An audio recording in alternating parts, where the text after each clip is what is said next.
La voiture électrique n'est pas une bonne voiture. Ça, je pense que de plus en plus de gens sont en train de s'en rendre compte. Et d'ailleurs, on voit que les ventes sont en train non seulement de ralentir très fortement, mais même, on peut dire, de s'effondrer. Du coup, les escrologistes veulent vous faire acheter des voitures hybrides. En fait, ils misent tout là-dessus, puisque la voiture hybride, ça vous donne au moins un petit peu l'impression de sauver Gaïa. Ils se disent que vous faire passer d'une voiture hybride à une voiture électrique, ça sera plus facile que de vous faire passer d'une voiture diesel ou essence à une voiture électrique. Peut-être ont-ils raison.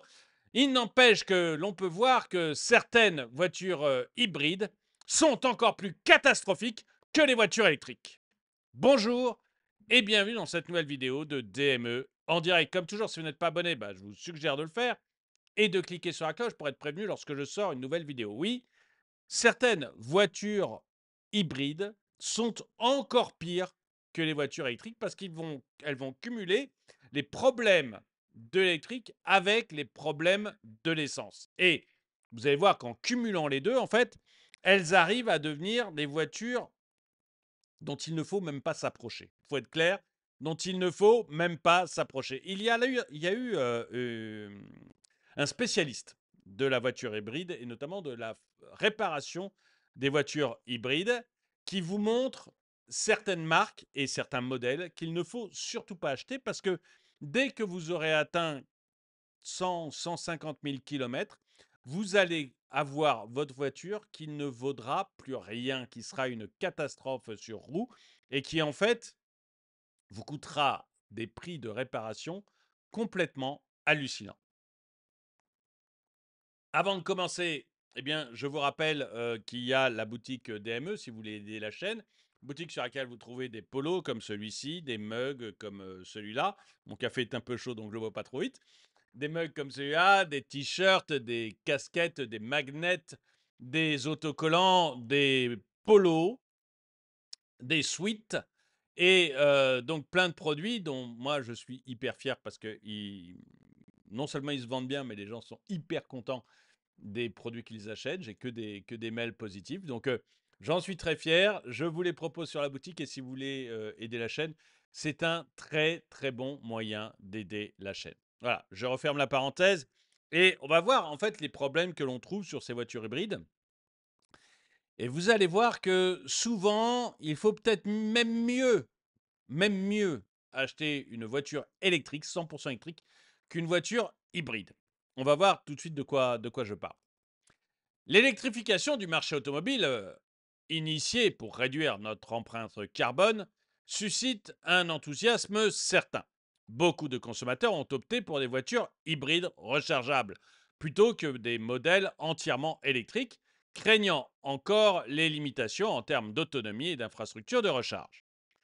Pourtant, cette solution intermédiaire présente des inconvénients majeurs, notamment des problèmes de fiabilité et de coûts de réparation prohibitifs liés aux batteries. Examinons ces enjeux en détail. Les déboires des véhicules hybrides rechargeables. Cas concret. EV Clinic, une société basée en Croatie et spécialisée dans la réparation de véhicules électriques et hybrides, a récemment publié des exemples édifiants de véhicules hybrides rechargeables ayant subi des pannes prématurées de batterie. Parmi les modèles concernés, on trouve la Mercedes Classe C 350e, la Kia Optima PHEV 2017, la Porsche Panamera. On est quand même sur de la belle bagnole, quoi, hein. Vous voyez, Mercedes, Porsche, on est quand même sur de la voiture, on n'est pas sur du premier prix là, hein. Donc la Porsche Panamera e-hybride et des Nissan e-Power, commercialisés en Europe sur les X-Trail et les Qashqai. La plupart de ces véhicules présentent des défaillances de batterie aux alentours de 150 000 km, une distance relativement faible comparée à la longévité attendue des véhicules électriques dont les batteries peuvent durer jusqu'à 300 000 km. Donc en fait, là, vous avez des voitures hybrides qui tiennent à peine la moitié de ce qui est prévu. Donc vous voyez déjà un petit peu l'arnaque. Je vous ai dit, hein, il semblerait qu'il vaille mieux même acheter une voiture électrique qu'une voiture hybride. Mais, honnêtement, si vous avez acheté une voiture hybride, bah, dites-moi dans les commentaires ce que vous en pensez.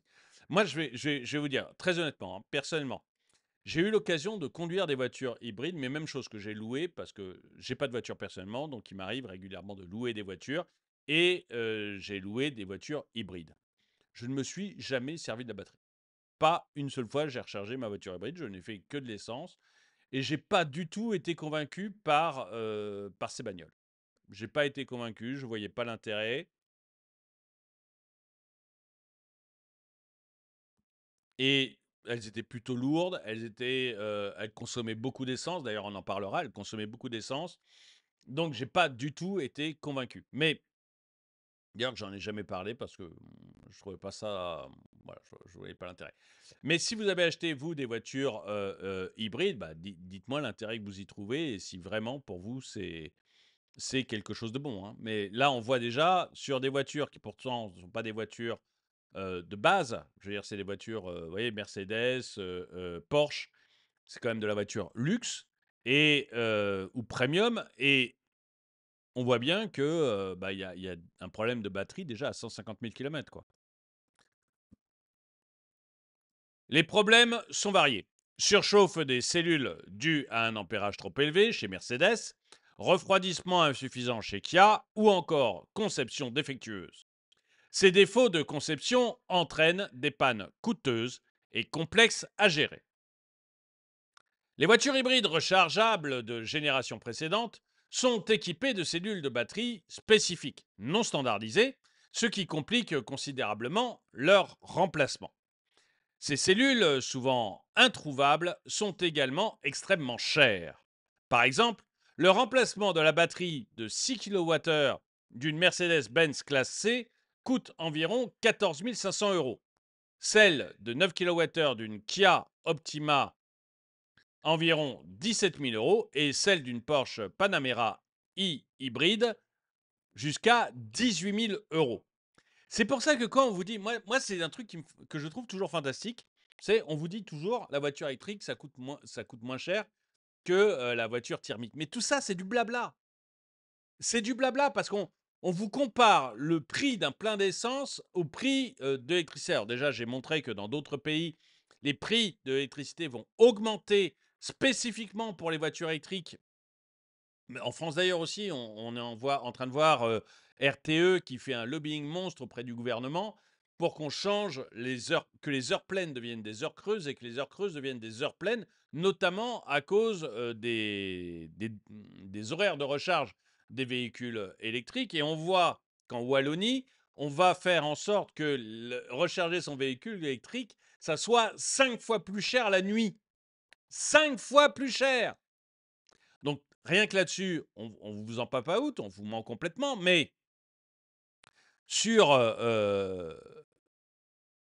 sur les réparations, on voit que les voitures électriques, dès que vous avez des réparations, même BFM commence à le dire, même BFM doit suivre mes vidéos parce que BFM, hier, j'ai l'un d'entre vous qui m'a envoyé un message à ce sujet-là, BFM hier a, non peut-être pas hier, je me trompe peut-être, c'était lundi, je crois que c'était lundi. BFM a annoncé, Nicolas Dose a annoncé sur BFM que les réparations de voitures électriques, c'était de la folie en termes de prix.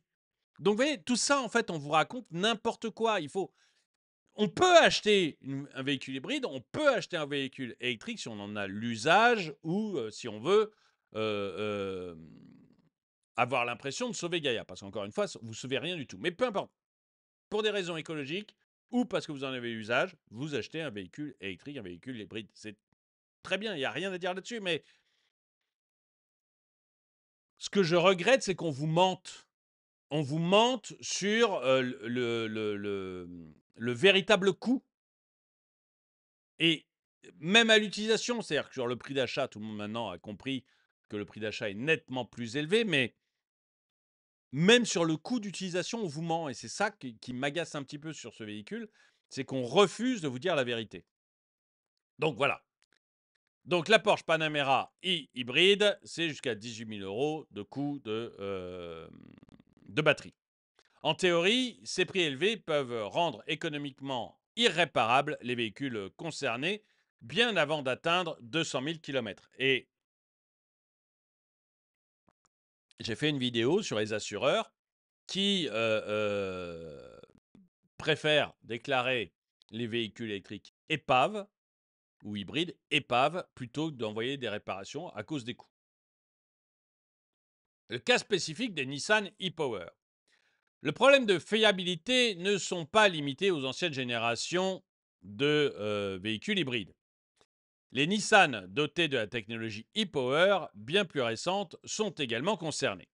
Cette motorisation hybride non rechargeable repose sur un moteur thermique qui génère de l'électricité pour alimenter une petite batterie, laquelle entraîne les roues motrices. Cependant, EV Clinic a observé des défaillances fréquentes du petit moteur électrique nécessaire pour la liaison entre le moteur thermique et la batterie, après seulement 15 000 à 30 000 km. Votre machin, vous n'avez même pas le temps de l'utiliser, il est déjà obsolète. La proximité avec le moteur thermique, source de chaleur, est mise en cause. Le coût de remplacement de ce moteur électrique s'élève à 11 000 €. Un montant dissuasif. Tu m'étonnes, on n'est pas loin du prix de la bagnole bientôt. Mais vous voyez, au bout de 15 à 30 000 km, votre voiture est quasi neuve. Vous en êtes servi un an. Les avantages économiques des voitures hybrides rechargeables sont souvent surestimés. Ça, c'est ce que je vous disais. En fait, faut... Moi, je veux bien que les gens achètent, mais j'aimerais qu'on leur dise la vérité. C'est ça qui m'énerve. En effet, les entretiens des moteurs thermiques restent nécessaires, incluant des remplacements de fluides, filtres et courroies. De plus, une fois les batteries vides, les véhicules hybrides, PHEV, j'aime pas. Donc les véhicules hybrides consomment souvent plus que leurs homologues thermiques en raison de leur surpoids. Moi, c'est ce que j'avais contesté. Je trouvais que c'était des véhicules qui consommaient de la folie et c'est pour ça que j'évite de les louer parce que franchement, c'est pénible. Les données recueillies par les organismes comme l'ONG Transport et Environnement ou l'Union européenne montrent que les véhicules hybrides consomment en moyenne 3,5 fois plus que les chiffres théoriques annoncés par les constructeurs. 3,5 fois plus que les chiffres annoncés par les constructeurs. Tout ça, enfin, pour moi, ça vire à l'arnaque. Voilà, je vais être clair. Pour moi, ça commence à virer à l'arnaque, tous ces trucs-là.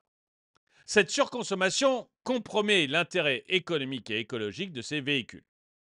Conclusion, les voitures hybrides rechargeables, présentées comme un compromis entre les véhicules thermiques et électriques, révèlent des faiblesses significatives en termes de fiabilité et de coût.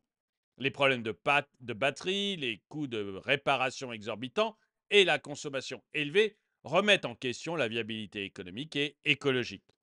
En comparaison, les véhicules 100% électriques avec une infrastructure de recharge en constante amélioration et une durée de vie des batteries de plus en plus longue apparaissent comme une alternative plus rationnelle. Si même les véhicules électriques sont mieux que les véhicules hybrides, honnêtement,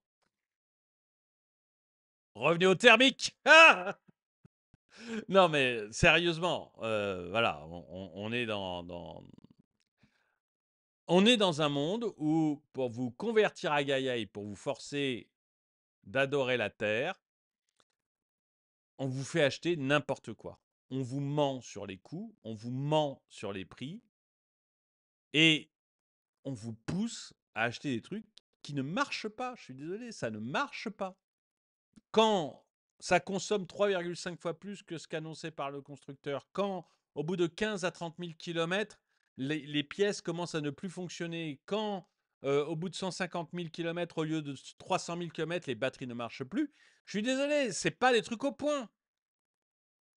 Dites-moi ce que vous en pensez dans les commentaires. Dites-moi si vous avez acheté un véhicule hybride, si vous pensez acheter un véhicule hybride, si vous préférez acheter un véhicule électrique ou si comme moi, vous trouvez que les moteurs thermiques, c'est quand même pas mal et extrêmement fiable. Dites-moi tout ça dans les commentaires. En tout cas, merci d'avoir regardé cette vidéo. Mettez-lui un pouce vers le haut, commentez-la, partagez-la. Merci à tous ceux qui soutiennent la chaîne. Et moi, je vous dis à très bientôt.